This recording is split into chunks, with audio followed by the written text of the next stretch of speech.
Hello, I'm Kate Mancy and welcome to The Royals from The Times and The Sunday Times.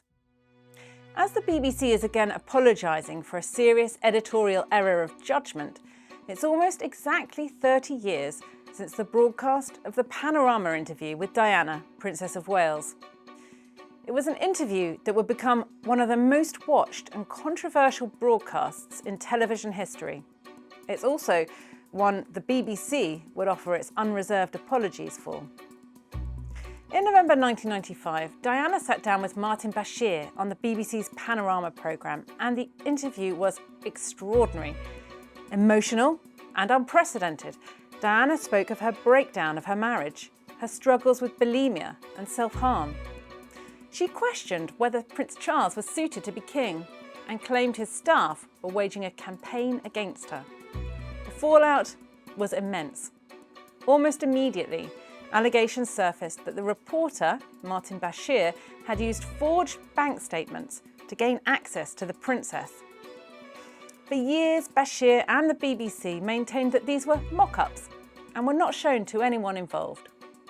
But it wasn't until October 2020 when the Sunday Times reported that they had in fact been shown to Diana's brother, Earl Spencer, who introduced Bashir to the princess. That revelation led to the Dyson Inquiry, commissioned by the BBC, which found that the interview had been obtained through deceitful behaviour, and that an original BBC internal investigation in 1996 was woefully ineffective. The BBC has since withdrawn the programme and says it will never be shown again.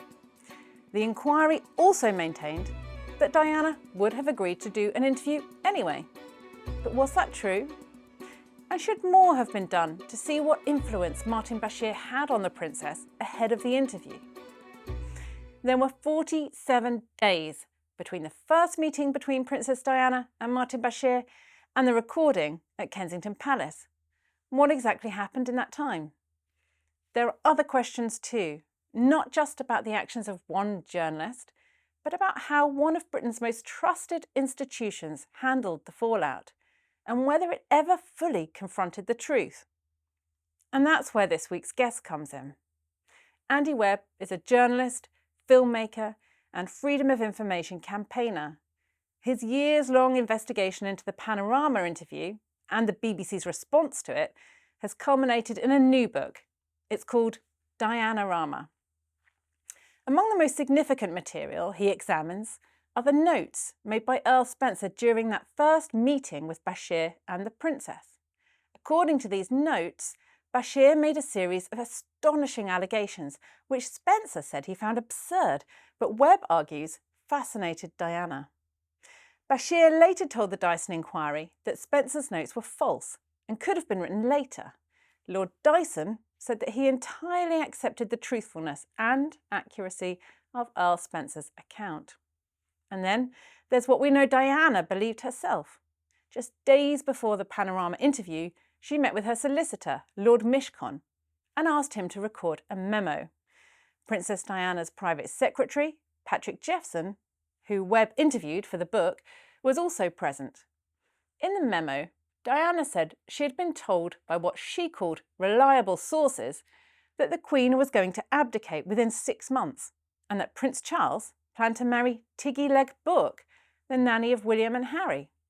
She also said there were plans to get rid of her, possibly in a staged car accident, and that both she and Camilla, now Queen, were going to be set aside. None of these claims have ever been substantiated, and all of them are now understood to be completely false. The Dyson Inquiry does not state that Bashir was the source who told her of these conspiracies, but it does say he would have little difficulty in playing on her fears and paranoia. To unpack it all, Roya and I sat down with the Dianarama author, Andy Webb, to talk about Princess Diana, the BBC, and what this moment reveals about power, trust, and the institutions that shape Britain. It's remarkable, Andy, that we're recording this on the day that the corporation is expected to apologise for broadcasting a doctored clip of a speech by President Donald Trump in a Panorama documentary. Now, the Director General, Tim Davie, and the Head of News, Deborah Turness, have resigned. This is a huge crisis point for the BBC, but perhaps one that you saw coming. I think so. I mean, I'd say first of all, it would be absolutely wrong to imagine anybody could delight in the stress and turmoil that the BBC is in, but that is the situation they are in. I worked for the BBC for many, many years, but the story that I think I indeed do know a great deal about, the scandal of Bashir and Diana, for me, I saw this coming because it has provided a stress test, if you like, for the quality of the BBC management. These are questions that Tim Davie, very difficult questions, that he would have had to have faced if he hadn't have, fallen on his sword last night. We've established that, I mean, as we've just been talking about, the BBC is today, literally today, facing possibly the biggest crisis of its time for 30 years over a panorama and trust issues over a panorama. But let's go back 30 years to another panorama, that panorama on November the 20th, 1995, which you have spent many years forensically unpicking the fallout of that. Because the accepted narrative that came out from that extraordinary interview that Martin Bashir did with Diana was that a relatively unknown reporter, Martin Bashir as he was at the time, befriended Diana, persuaded her to do the interview, persuaded her she needed to do the interview, and secured the scoop of the century. Your book and the Dyson report and a lot of forensic reporting since by publications like the Sunday Times and others has completely unpicked that established narrative. I want to ask you, Andy, during the research and the writing of your book, and I know that you spent years putting in FOI requests to the BBC and being completely, they were so not willing to hand stuff over. How difficult was it for you to get that information out of the BBC? Well, very, very, very difficult indeed to get information out of the BBC. I mean, again, to sort of summarise things that have happened, my attempt to get information under freedom of information then ended in a three-year legal battle, which in the BBC's words is the biggest freedom of information case ever. And in fact, the emails have not yet fully emerged in as much as, yes, I was given them. I shouldn't laugh, but there were 10,000 pages of documents ultimately, which contained something over 3,000 very substantial redactions. Some pages had been entirely removed. So frankly, that we see that in the book. There's sort of black line after black line after black line. So let's go back to how Martin Bashir kind of hooked Princess Diana in to doing that interview. Tell us a bit about that. I mean, what I was really careful to do here was to try to analyse exactly what, as you say, exactly what Martin Bashir had done.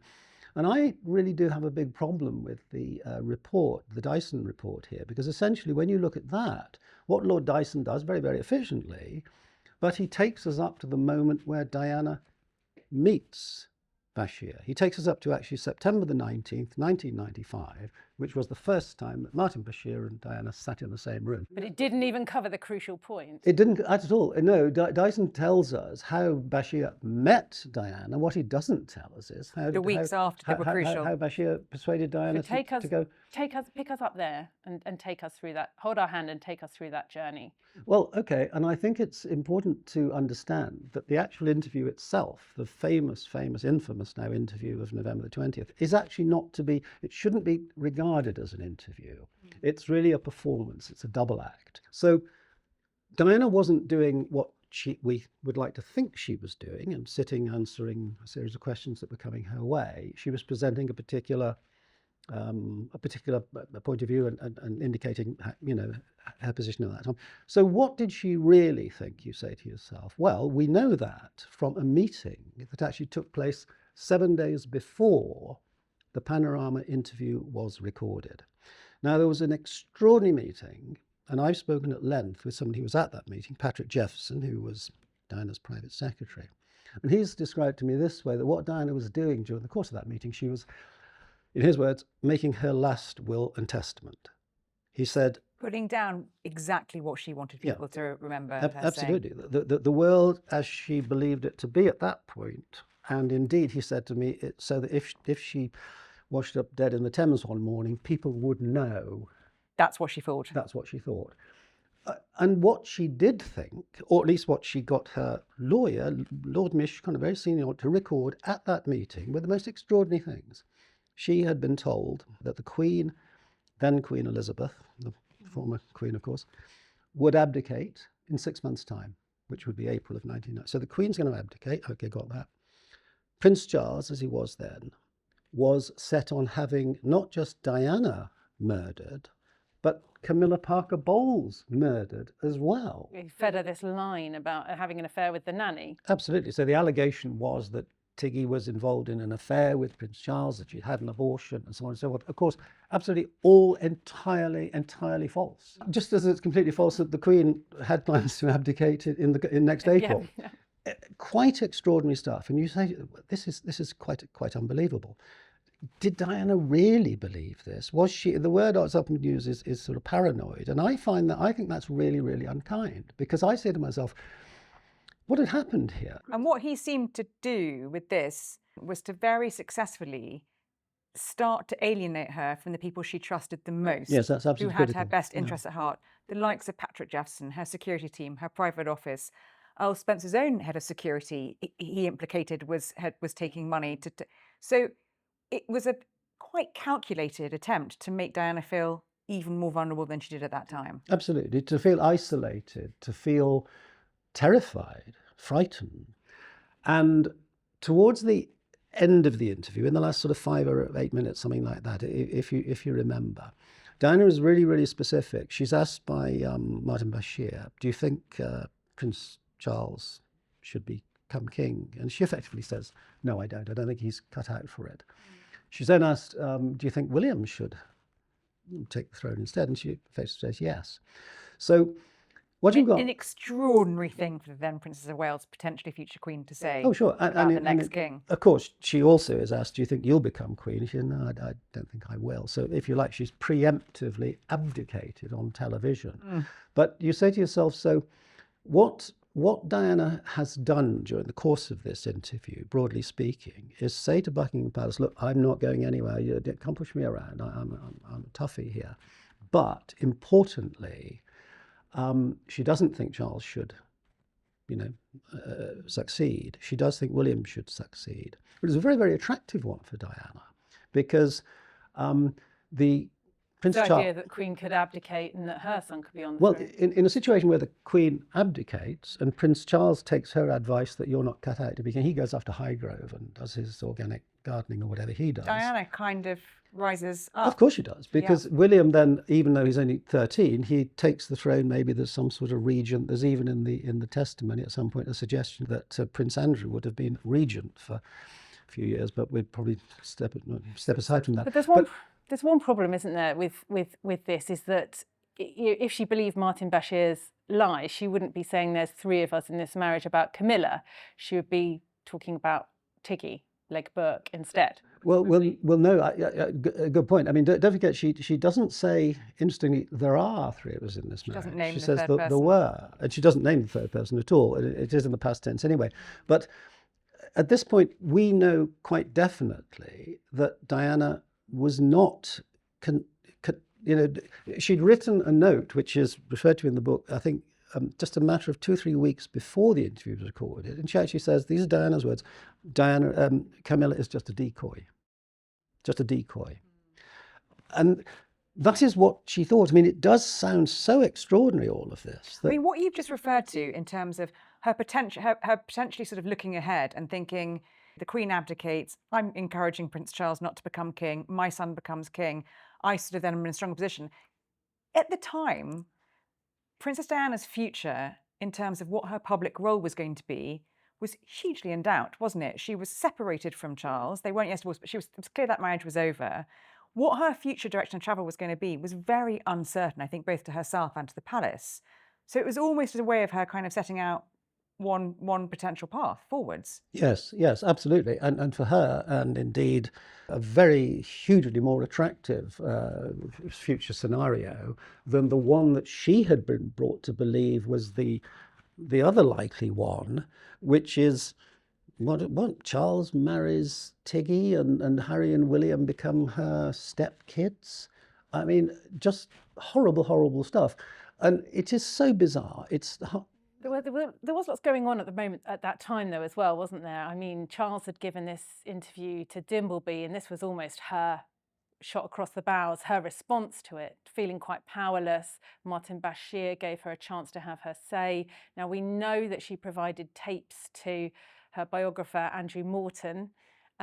So some people would say, look, she was going to do an interview anyway. She wanted to have her point of view put out there. I mean, what would you say? And Bashir just happened to be in the right place at the right time. What would you say to that? I would say that is a fundamental error that Lord Dyson made in his assessment of the situation. In fact, he says in so many words, it is clear that by the autumn of 1995, Princess Diana he actually says, would have been interviewed without what he calls the intervention of Mr. Bashir.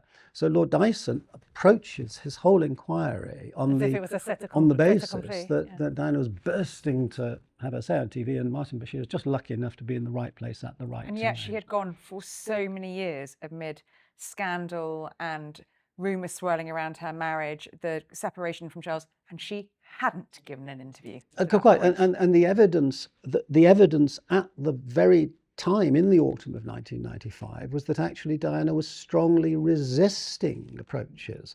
Andrew Morton, who she still very much trusted at that point because of the decent way, as it were, that he had behaved after the controversial publication of the book. Andrew Morton said to me he had obviously been pressing her to do the big TV interview that everybody wanted. He'd actually started, he said, they'd begun what he described some surreptitious filming. I think it was some shots of Diana sort of out and about. But she said, no, it's too close to 1994. So I'm not, sorry, Andrew, not me. We know that Oprah Winfrey had been for lunch in every American anchor was Barbara Walters, David Frost, etc., etc. These are people that, serious people, legitimate, credible people, could trust. And she was resisting attempts by them.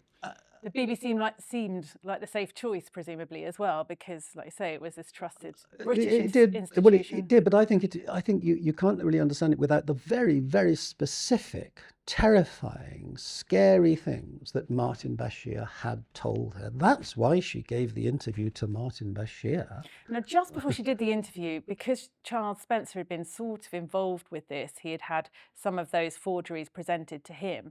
The interesting thing in your book is then Diana goes cold on her brother. She kind of stops getting in touch with him, doesn't return calls and things like that. Basically, there's a period of 47 days go by between Martin Bashir first meeting Princess Diana and then recording it. There's 47 days. Extraordinary, isn't it? So it's a short period of time. In that time, both of them are leading really sort of busy lives.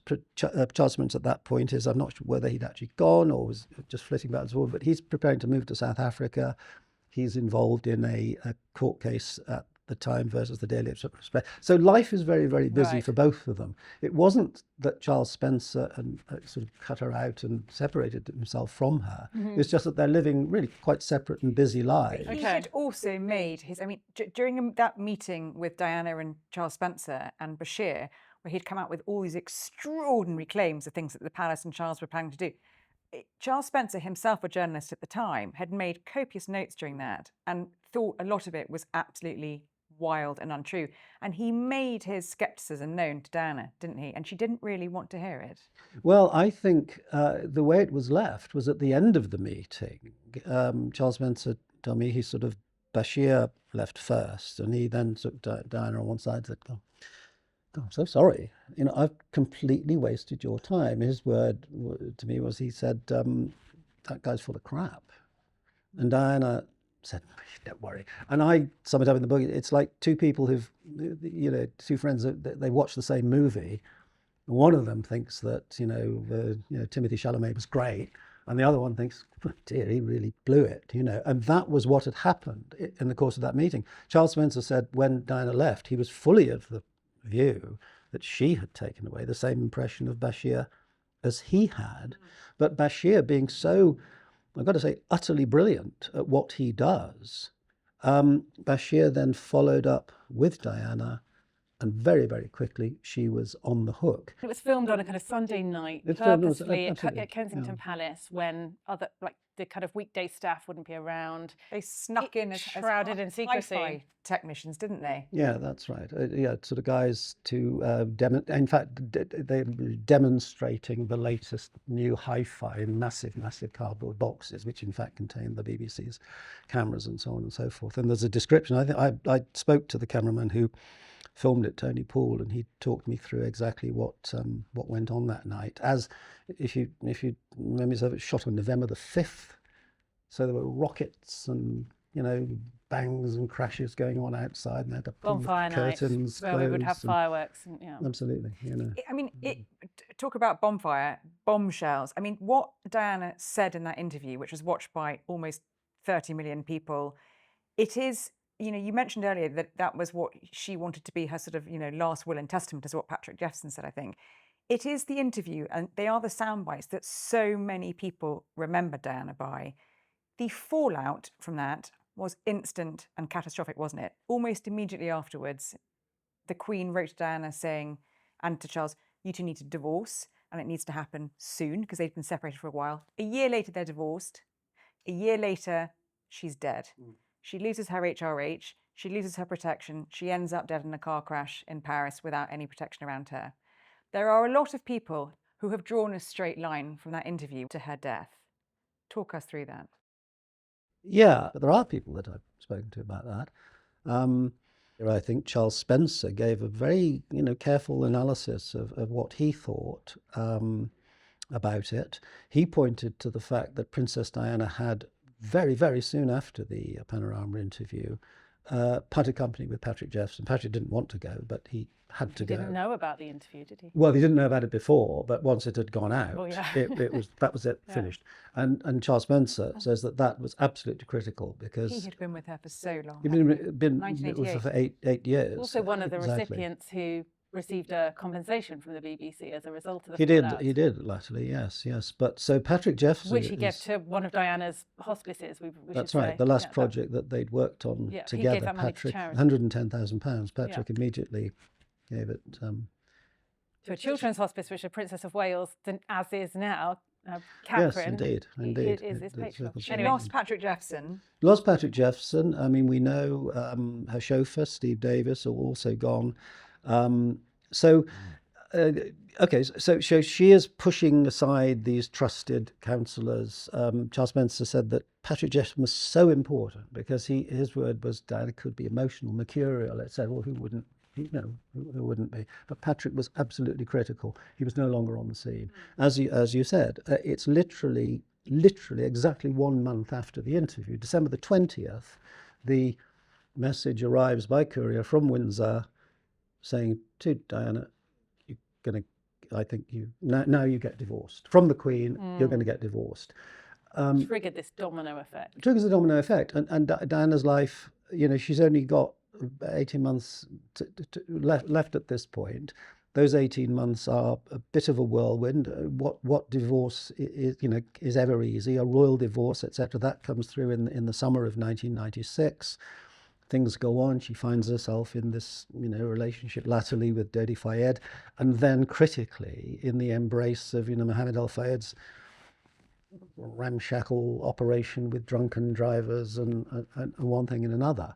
And the point is this, that line that does exist from Panorama to Paris is, you say to yourself, what if in April of 1996, at the point at which the BBC knew beyond doubt that Bashir had used forged documents and he'd shown them to a member of the public, Charles Spencer, but he'd shown forgeries to a member of the public and he'd then lied about it. You've got to say to yourself, does the BBC not even have just a simple duty of care once they learn that one of their reporters has got these forgeries, he's shown them to a member of the public, he's lied about it, and we found out about it. You surely have a duty of care to go to that member of the public and say, look, something terrible, terrible, terrible has happened. And what would have happened at that point is the BBC management at that point, they didn't know the whole horror story, but they did know enough. They did know enough. And they didn't tell her. I mean, it's very clear that both William and Harry feel that was the major failing of the BBC. And it's very clear after the Dyson report came out, Prince William, came outside Kensington Palace, very unusual step from him, and made a public statement to camera. And this is what he said. I would like to thank Lord Dyson and his team for the report. It is welcome that the BBC accepts Lord Dyson's findings in full, which are extremely concerning.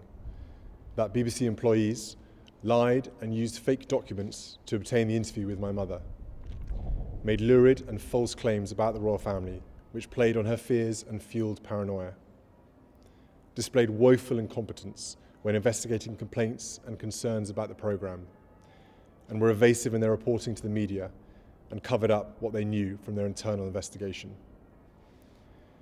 It is my view that the deceitful way the interview was obtained substantially influenced what my mother said.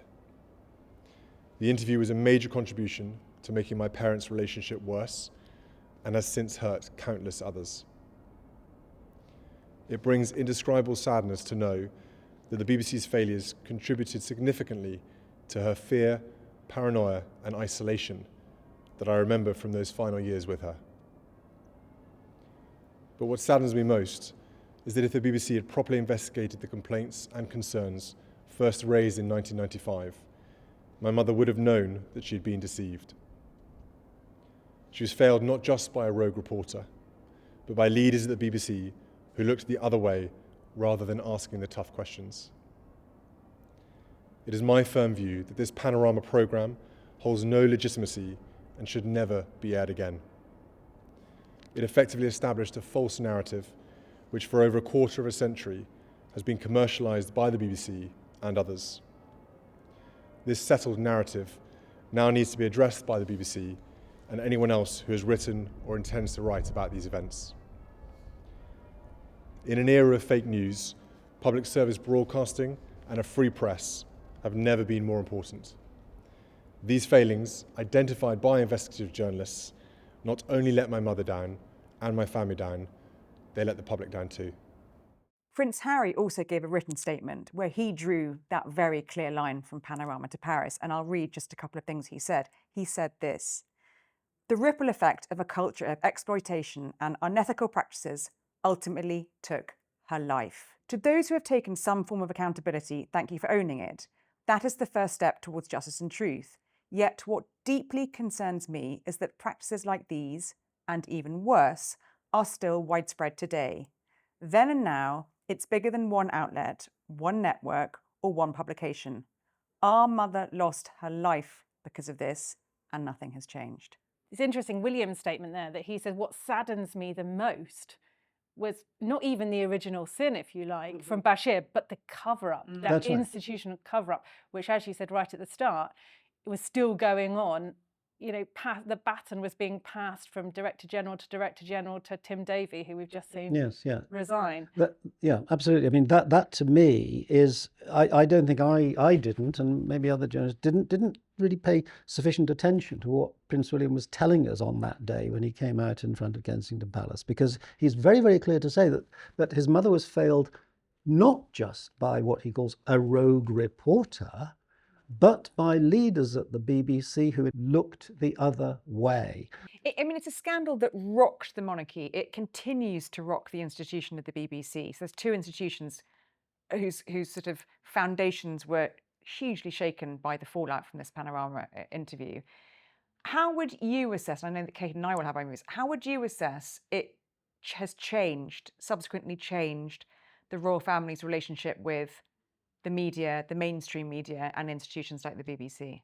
I think my understanding is that it is really, really serious, because the royal family, I think, just like pretty much everybody wants to love. You want to love the BBC, don't you? You know, last week it was Celebrity Trade Street. You want to love it. You want to feel that your, £3.30 a week that you have to pay is being well spent, and they're the good guys and gals, they're the goodies.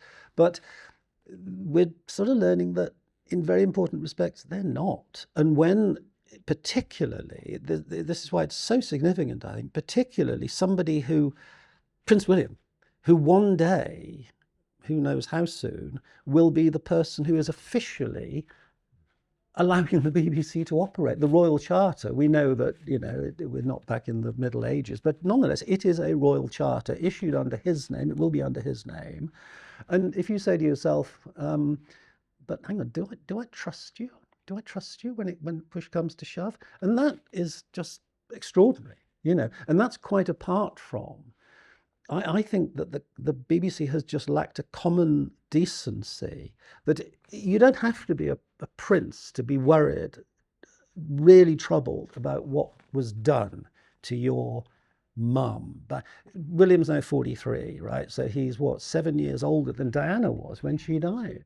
Since 1995, for the big state occasions, whether that's Diana's funeral 2 years later, other royal funerals, the late Queen's funeral, Prince Philip's funeral, the coronation, these go out. These are stage managed and produced and put out by the BBC. Yes, the Christmas broadcast of the monarch now rotates between Sky, ITV and BBC. One of the fallouts, I think, from Panorama, wasn't it, was that this was going to be shared. But it is still the BBC that gets to broadcast the huge royal moments. Why do we think that is? Well, I mean, I would say that's because it's not much satisfaction, but it is because they are the BBC. They are the national broadcaster. They got 20,000 people. They got a lot of cameras. They got a lot of facilities, etc., etc. As I say, people, I think, want. Not only do they want to love the BBC, they want the BBC to be lovable. They want it to be an organisation that is worthy of respect, And I think, yes, as you say, the royal family did, as it were, stamp their foot after Panorama, and it was decided that the Queen's speech, the Queen's Christmas wouldn't be an exclusive thing on the BBC anymore, and the ITV are going to get a shout. But we have seen, have we not, the royals very smartly, I think, William in particular, go to, was it Apple with Eugene Levy, people like that. He decided to transmit a really quite significant interview. The King is now doing an Amazon series and a series with Netflix. Absolutely. So they absolutely will spread it. And we're not in a world anymore where the BBC are the only go-to shop window for them by any means. And I think... But they are still a big shop window for the monarchy. Yes, still. Yes. What do you think will happen next? The book will come out. I'm sure William will be really interested to read your findings. Do you think there ought to be another properly independent inquiry, not, the kind of partial inquiry that we had from Lord Dyson? If a Director General arrives on the scene, male, female, whoever, who is not tainted by history, who is not, just as Tim Davie did, clumsily involved himself with the thing. If a Director General comes along and says, right, we're going to clear the decks here. We are going to let everybody know, and most importantly, Prince William know exactly what happened. What further documents are there that haven't been released to the public? I was able to discover that 4 smoking guns been weeded from the archives. I'm perfectly prepared to believe that there are many, many more. So let's open the archives. Let's do that. Let's, as you said, maybe if it takes another inquiry, but for heaven's sake, all of us have had £1.2 million spent on the first one. If it takes another one, let's have it. But let's open the archives and let's the BBC for the first time actually admit, yes, we could have and we should have briefed Princess Diana, warned Princess Diana about what we knew, when we knew it, and maybe things would have gone differently.